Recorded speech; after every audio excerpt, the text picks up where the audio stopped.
Mga igan, kung sawa na kayo sa pagbe-beach kayo Summer, baka gusto nyo subukan ibang gimmick naman. Gaya ng mountain biking, war games, at iba pang extreme adventures na pwedeng puntahan sa makasaysayang lalawigan ng Bataan. Narito po ang report. Sa paanan ng mga bundok sa Mariveles, Bataan, matatagpuan ang Kinawan Point Trail. Umaabot ng 9 kilometro ang haba nito at umiikot-ikot sa halos 5 bundok. Kaya naman dinarayo ito ng mga mountain biking enthusiasts. Andito na raw kasi ang mga elementong pinagigiliwan ng mountain bikers tulad ng mabatong daanan at magandang tanawin. We have 7 mountain bike trails here in Bataan.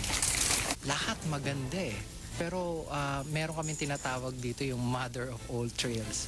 So it's a combination of all trails. Kung nagsimula sa mabatot magubat na lugar, madadaanan din ang mga tuktok ng bundok at magtatapos naman ito sa tabing dagat ng karating bayan ng Baga. Bihira yung ganong mountain bike trails na halos lahat nandun yung combination. Tapos pwede ka pang mag-swimming afterwards dun sa White Beach.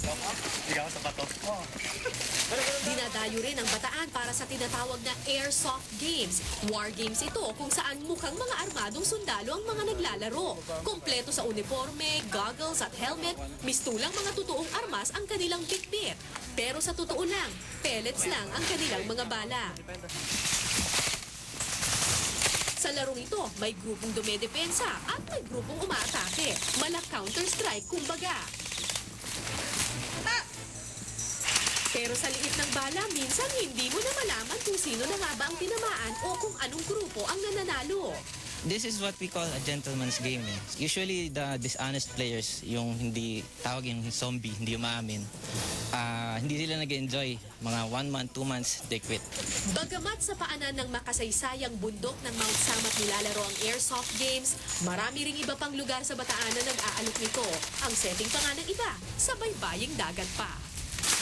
Ako po si Cara David, ang inyong saksi. Susunod na ang debate at ang mainit na paksa ngayong gabi. Yan, ang naging kontrobersyal po na protesta ng graduating student na si Teresa Pangilinan sa harap mismo ni Pangulong Arroyo. Kabastusan ba yan o kabayanihan? Yan po mga pangyayaring tinutukan ng inyong nag-iisang Liga ng Katotohanan. Mga balitang pangmulat ng inyong kaisipan. Ako naman, Arnold Glavio. Hatid namin ay balitang walang kinikilingan, walang pinoprotektahan, serbisyong totoo po lamang. Ako po yung kapuso, Vicky Morales. Hanggang bukas, sama-sama tayong magiging saksi!